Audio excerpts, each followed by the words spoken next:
মালদার ছবি, মালদার গাজলের ছবি। বদলের বাংলায় অবাধ ধর্মাচরণ। মালদার গাজলের আদিনায় শিব পুজো, শিবলিঙ্গ প্রতিষ্ঠা, রুদ্রাভিষেক যজ্ঞ। এখান থেকে সরাসরি আমার সহকর্মী সেবক আছে, সেবকের সঙ্গে একবার কথা বলবো। আদিনা মসজিদের থেকে কতটা দূরত্ব রেখে এই পুজোর আয়োজন করা হয়েছে, রুদ্রাভিষেক, সেখানে কি অবস্থা, কারা রয়েছেন, কি দেখতে পাচ্ছ সেবক?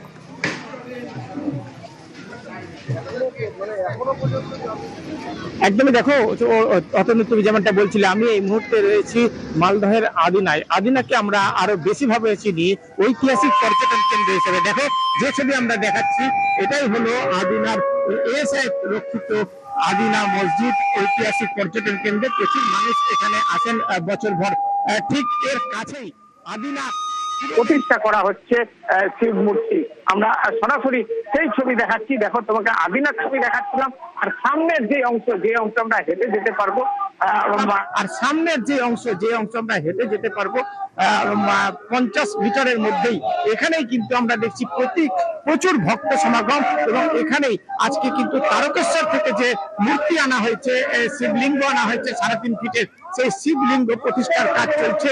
রুদ্রাভিষেক যজ্ঞানুষ্ঠান, দিনভর ধর্মীয় অনুষ্ঠান হবে এখানে, এবং তাকে কেন্দ্র করে প্রচুর ভক্তকে আমরা দেখছি। যারা ভক্তরা কিন্তু ইতিমধ্যেই এসে হাজির হয়ে গিয়েছেন, এবং শুধু মালদা নয়, আশপাশের জেলা থেকেও প্রচুর ভক্ত এসেছেন, যারা কিন্তু এই মুহূর্তে আদিনাতে আছেন, এবং তারা দিনভর এই যে অনুষ্ঠান তার সাক্ষী হচ্ছেন, তাতে অংশ নিচ্ছেন। সব মিলিয়ে পুলিশি নিরাপত্তা ব্যবস্থা নেওয়া হয়েছে, কারণ এএসআই এর যে সাইট রয়েছে সেখানেও একই সঙ্গে চলছে দর্শনার্থীদের যাতায়াত। সেখানে দর্শনার্থীদের চেকিং করে ঢোকানো হচ্ছে। কেন্দ্রীয় বাহিনী রয়েছে, পুলিশ রয়েছে, যন্ত্রমান থেকে সিসিটিভি, সব ধরনের ব্যবস্থা নেওয়া হয়েছে, যেটা পুলিশের তরফ থেকে স্পষ্ট করে দেওয়া হয়েছে। একদিকে আর্কিওলজিক্যাল সার্ভের যে সাইট আছে, সেটাতে যাতে দর্শনার্থীরা আসেন, দেখতে পারেন, তাতে যাতে কোনো নিরাপত্তার অসুবিধা না হয়।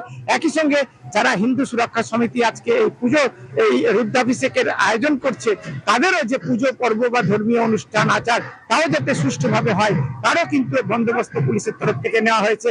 আর এই কারণেই পর্যাপ্ত নিরাপত্তা ব্যবস্থা। আর ইতিমধ্যেই কয়েক হাজার ভক্ত তারা কিন্তু এখানে এসেছেন আদিনাতে। এই মুহূর্তে কিন্তু একটা ধর্মাচরণ, ধর্মীয় একটা পরিবেশ, প্রচুর মানুষ চাইছেন যে একে কেন্দ্র করে, কারণ তাদের বিশ্বাস শতবর্ষ প্রাচীন এই যে আদিনা যে শিব মন্দির, তাতে দীর্ঘদিন ধরেই পুজো হয়। এবার শুধুমাত্র বাড়তি যেটা হচ্ছে, এখানে কিন্তু প্রতিষ্ঠা করা হচ্ছে শিবলিঙ্গ, আর তাকে ঘিরে উৎসাহ উদ্দীপনা ছবি ধরা পড়ছে ভক্তদের মধ্যে। অতনু, 100 বছরের বেশি ধরে এখানে পুজো হয়। আমরা আইন মেনে চলি, আমরা সংবিধান মেনে চলি, সেই জন্য আমরা আদালতের মাধ্যমে এই বিষয়টি পার্লামেন্টেও আমরা পাঠাচ্ছি, কালচারাল মিনিস্টারের কাছে নিয়ে যাচ্ছি, প্রধানমন্ত্রীকে দিচ্ছি, মুখ্যমন্ত্রীকে দিচ্ছি। আমরা বলছি যে এএসআই যে এই যে ইতিহাস দেওয়া হচ্ছে, সেই ইতিহাস বিকৃত না, কিন্তু সেই ইতিহাস বইয়ের 15 পাতা থেকে পড়তে বলে, তো আগের 14 পাতা পড়া হলো না, আপনি 15 পাতা থেকে হঠাৎ করে পড়াতে শুরু করলেন, তো সেখানে বোঝা যায় যে এই বই কোনোদিন পুরো নয়। তো আমরা প্রথম থেকে পড়াতে চাই, আর প্রথম পৃষ্ঠা খুললে এখানে আদিনাথ মন্দির দেখবো, এখানে আমরা আদিনাথ দেবকে দেখবো, আমরা এখানে ভালেশ্বরী দেবীকে দেখবো। তাই সেই ইতিহাস সামনে আসুক আদালতের মাধ্যমে, আর্কিওলজিক্যাল সার্ভে পর্যবেক্ষণের মাধ্যমে। আইনি আদালত যেমন চলছে চলুক, কিন্তু তারই পাশাপাশি চলছে এবার পূজা অর্চনা। কারণ শিবলিঙ্গ প্রতিষ্ঠা হলো, রুদ্রাভিষেক হয়ে যজ্ঞ হলো আদিনা মসজিদ থেকে 50 মিটার দূরত্ব বজায় রেখে। সেখানে একদিকে আদিনা মসজিদ, সেখানে সুরক্ষারও কড়াকড়ি বেশ। ক্লোজ সার্কিট ক্যামেরার পাশাপাশি ড্রোন উড়িয়ে চলছে নজরদারির কাজ। আমাদের এএসআই সাইট আছে আদিনার, ওর কাছে একটা শিব মন্দির আছে, পুজো আয়োজন করা হয়েছে। চুকি এটা যে এসআই প্রোটেক্টেড সাইট আছে, ওটা একদম লাগোয়া আছে, তার জন্য আমরা সিকিউরিটি পার্সপেক্ট হিসাবে পুলিশ অ্যারেঞ্জমেন্ট করেছি। সেন্ট্রাল প্যারামিলিটারি ফোর্সও আছে, আমাদের পুলিশ ফোর্স আছে, তারপরে বিভিন্ন সিকিউরিটি অ্যারেঞ্জমেন্ট করেছি, যাতে পূজাটাও ভালোভাবে সুস্থভাবে হয়, আর যে আমাদের এএসআই প্রোটেক্টেড সাইট আছে ওটাও কোনো ক্ষতি না। সমীর ভট্টাচার্য, বিজেপি রাজ্য সভাপতি, আদিনায় শিব পুজো প্রসঙ্গে কি বলছেন?